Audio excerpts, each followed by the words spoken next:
సిద్దిపేట జిల్లా Husnabad MLA camp కార్యాలయంలో ఉగాది పంచాంగ శ్రవణ కార్యక్రమంలో మంత్రి పొన్నం ప్రభాకర్ దంపతులు పాల్గొన్నారు. కార్యక్రమం అనంతరం కార్యకర్తలకు ఉగాది పచ్చడి, అల్పాహారం పంపిణీ చేశారు. ప్రజలందరికీ విశ్వవస్తునామ సంవత్సర ఉగాది శుభాకాంక్షలు తెలియజేశారు. ఉగాది పండుగ పూట అందరూ షడ్రుచులతో సుఖ సంతోషాలతో ఉండాలని భగవంతుని ప్రార్థిస్తున్నట్లు మంత్రి తెలిపారు. ప్రజాపాలన ద్వారా తెలంగాణలో ప్రజలందరికీ లాభం జరిగే విధంగా కార్యక్రమాలు జరగాలన్నారు. ఎలాంటి ప్రకృతి వైపరీత్యాలు లేకుండా ప్రజలందరూ పాడి పంటలతో సుభిక్షంగా ఉండాలని ఆకాంక్షించారు. తెలుగు ఉగాది సంవత్సర శుభాకాంక్షలు.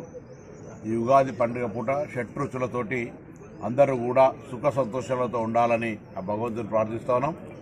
తెలంగాణ ప్రజాపాలన లోపల ప్రభుత్వం ద్వారా ప్రజలందరికీ లాభం జరిగే విధంగా కార్యక్రమాలు జరగాలని, ఆ విధంగా భగవంతుడు ఆశీర్వచనమేయాలని కోరుకుంటూ పాడి పంటలతోటి ఎటువంటి ప్రకృతి వైపరీత్యాలు లేకుండా ప్రశాంతంగా అందరూ సుఖంగా బతకడానికి ఈ ఉగాది పర్వదినం రోజు ప్రతి ఒక్కరూ పూజ చేసుకొని ఆశీర్వచనం కోరుతూ వారందరికీ శుభం జరగాలని సందర్భంగా కోరుకుంటా ఉన్నాం.